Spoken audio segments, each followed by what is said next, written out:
Ce mur est un peu triste, n'est-ce pas? On a des petites étagères avec un peu de déco, mais à part ça, c'est un mur blanc basique. Et si on mettait un peu de lumière?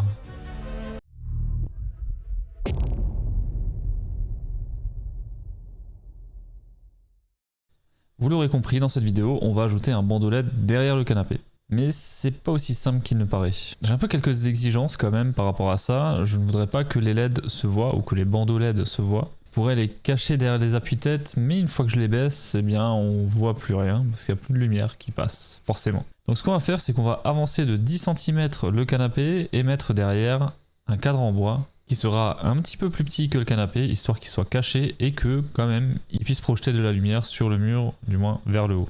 Dans ce cadre en bois, on va mettre une rainure afin d'y mettre une réglette en aluminium et un diffuseur, histoire d'avoir une belle lumière bien diffusée. D'ailleurs, pour cette fois, on va pas s'amuser avec des contrôleurs en ESP, etc.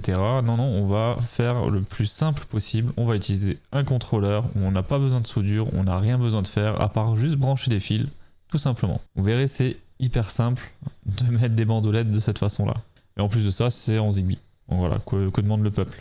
Allez, c'est parti, attaquons la fabrication de ce cadre.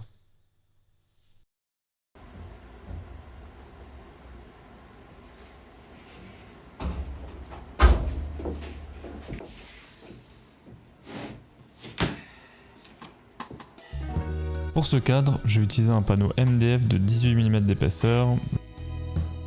J'aurais très bien pu utiliser des plaintes en MDF directement, mais j'aurais besoin de MDF plus tard, donc autant prendre un panneau et avoir du rab pour d'autres projets.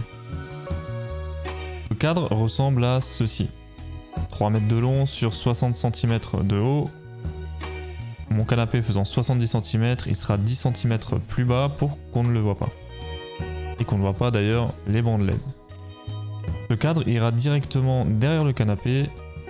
Pour les bandes LED, il va falloir faire un rainurage car je vais ajouter des baguettes en alu avec un diffuseur pour y accueillir les LED. C'est pas obligatoire, mais ça permet de mieux dissiper la chaleur des LED.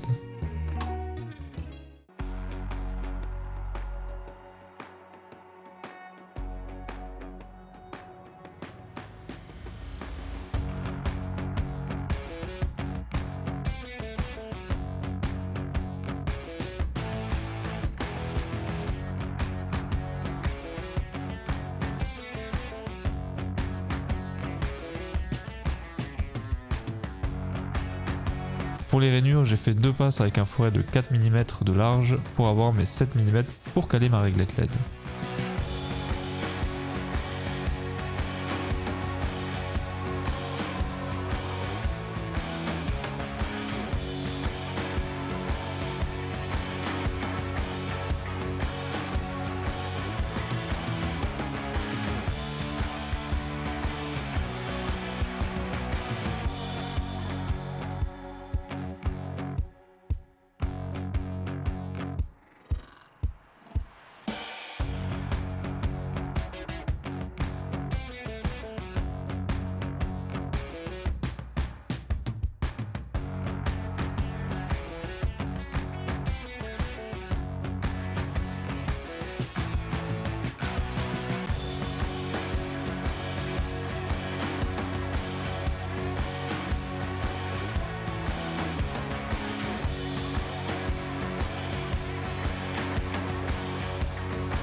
Alors je dois vous avouer que c'est la première fois que j'utilise une défonceuse.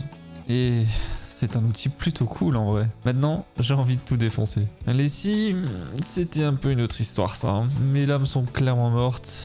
Ce qui fait que j'ai pris un temps fou pour toutes les découpes. Vous ne le voyez pas, mais pour la scie anglaise, j'ai mis la vidéo à 1500% au niveau de la vitesse quand même.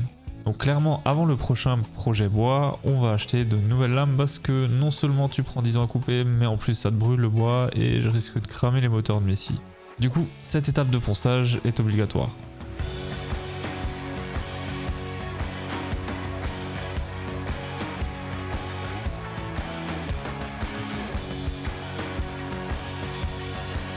Ici je préperce avec une mèche plus petite que la vis, ça c'est juste pour que quand je visse, les trous serviront de guide pour que tout soit droit comme quand j'ai percé. Ensuite je mets des petites équerres, ça va pas servir à tenir mais c'est surtout pour que ça ne bouge pas dans les angles quand je transporterai la structure dans ma maison.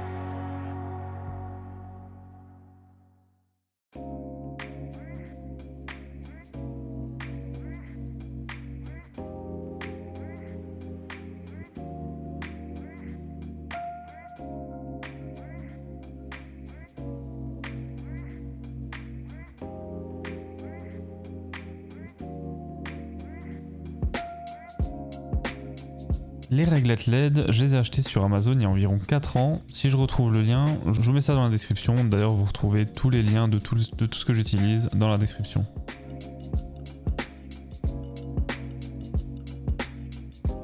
Pour le bandeau LED, c'est un bandeau LED avec une LED blanc froid, une blanc chaud et également une LED RGB.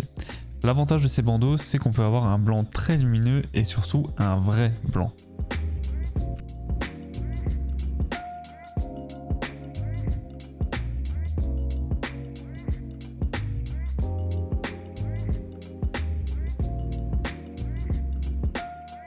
Vous connaissez la technique du marteau maillet? En fait, c'est un marteau avec un bout de double face dessus. Et ça transforme n'importe quel marteau en maillet.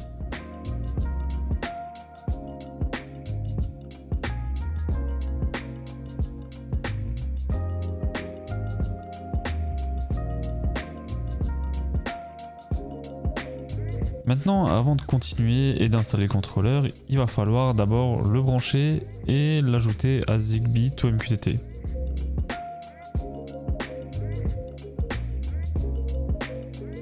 Je sais pas s'il est compatible ZHA, mais en tout cas il est 100% compatible avec Zigbee to MQTT. Comme toujours, je vous mets le lien dans la description, histoire que vous retrouviez la référence. En tout cas, je vous le conseille à 1000%, les borniers sont hyper bien, ça s'installe hyper facilement. Par contre, faites attention, il y a des modèles où vous n'avez pas les borniers à vis, je vous les déconseille à 100%, je les ai retournés à Amazon parce que c'est de la vraie merde.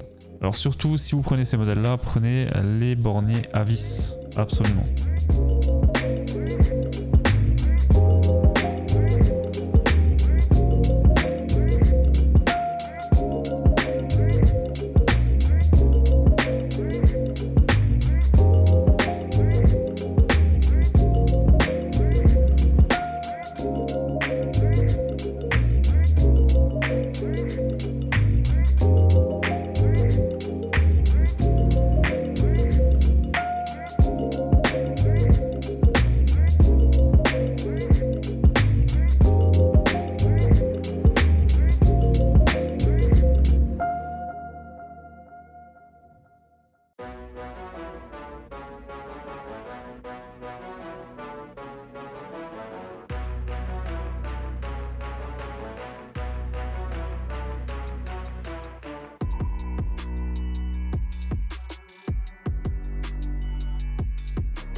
Je sais pas ce que vous en pensez, mais moi j'adore le résultat.